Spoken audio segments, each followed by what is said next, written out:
Saudações, investidor! Tudo bem com você? Você está no canal Aportando Conhecimento? E no vídeo de hoje, a gente vai falar de um tema extremamente importante.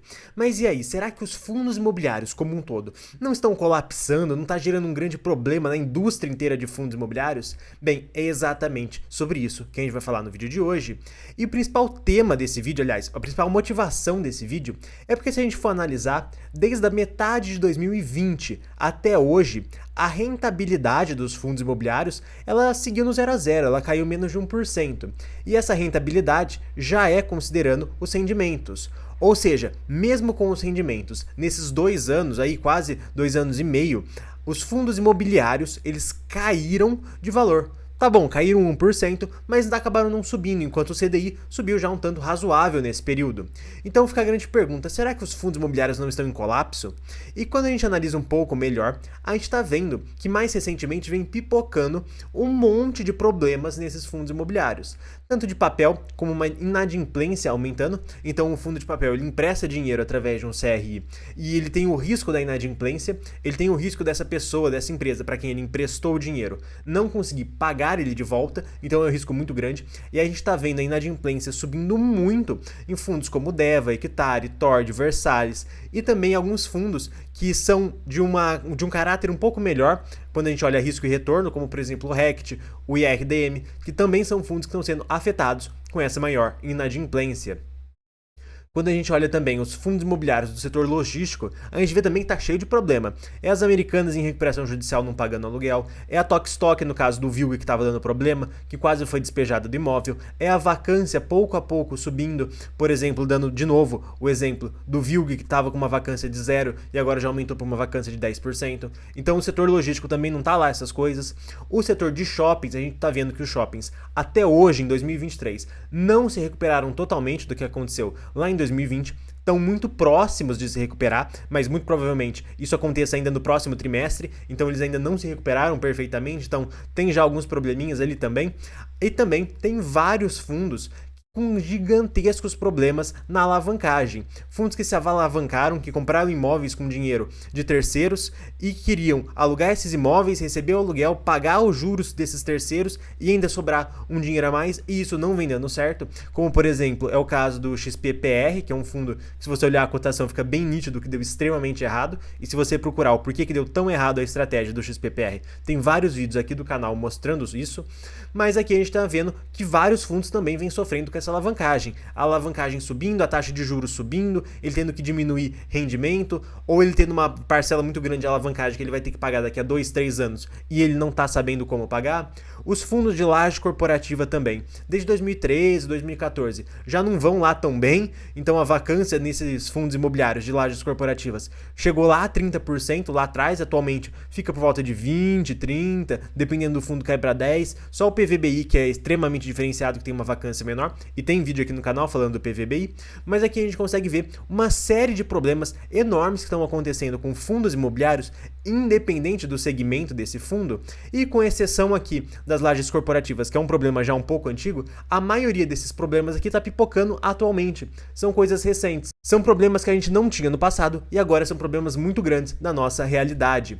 E aí eu te pergunto, por que tantos problemas nesses fundos imobiliários? Por que os fundos imobiliários eles estão colapsando assim, surgindo vários e vários problemas um atrás do outro? Bem, agora a gente vai falar exatamente sobre isso, mas se a gente está no meio do vídeo, se você não for inscrito do canal, se inscreva para ficar por dentro dos próximos vídeos, mas agora sim a gente vai responder essa pergunta sobre por que os fundos imobiliários estão com tantos problemas assim surgindo um depois do outro. E na verdade quem explica isso não sou eu, mas sim Warren Buffett, simplesmente um dos maiores investidores de todos os tempos. E ele tem uma frase muito boa que descreve perfeitamente o momento atual. Warren Buffett, ele diz que a gente só descobre quem está nadando pelado quando a maré baixa. E o que ele quer dizer com essa frase? É uma frase um pouco meio difícil de entender, você demora um pouco para entender realmente o que ele queria dizer nessa frase.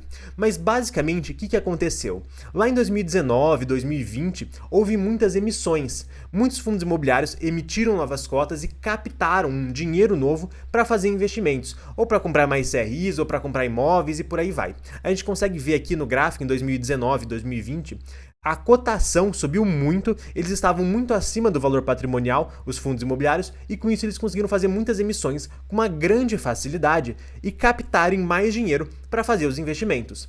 E é aqui que fica a grande questão. Nessa época de 2019, 2020, alguns gestores pegaram esse dinheiro e fizeram ótimos investimentos. Já outros investidores não. E aí que vem a história do que você só descobre quem tá nadando pelado quando a maré baixa. A maré baixa seria a alta dos juros, então na verdade quando sobe os juros a gente descobre quem que fez um bom investimento e quem não fez, porque fica muito nítido as coisas dando extremamente errado ou dando extremamente certo. E aí sim você consegue diferenciar. Então na verdade todos esses problemas que a gente tá vendo não são problemas de agora, são problemas que agora ficam visíveis, mas na verdade esses problemas foram criados lá em 19, lá em 20 e só agora estão surgindo, porque agora a maré baixou. Agora a taxa de juros subiu e a gente conseguiu ver realmente quem foram os gestores que fizeram um bom trabalho e quem foram os gestores que destruíram o dinheiro do investidor.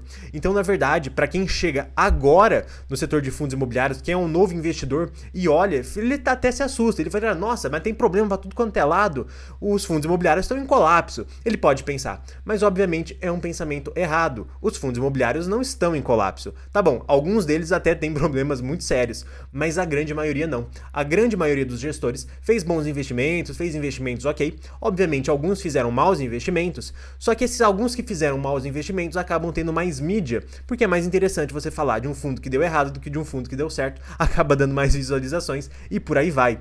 Então, na verdade, todos esses problemas que a gente está vendo hoje foram criados num mercado de alta alguns anos atrás e só agora estão se materializando. Então, eles sempre foram problemas em potencial que agora sim viram problemas da realidade, problemas que o investidor tem que lidar com isso no seu cotidiano.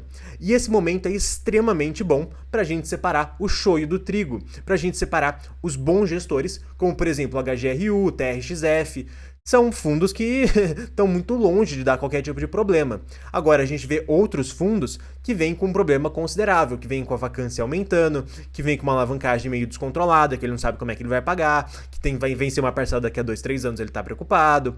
Então a gente consegue ver perfeitamente quem são os bons fundos e os maus fundos, quem são aqueles que mais vão trazer valor para o investidor no longo prazo.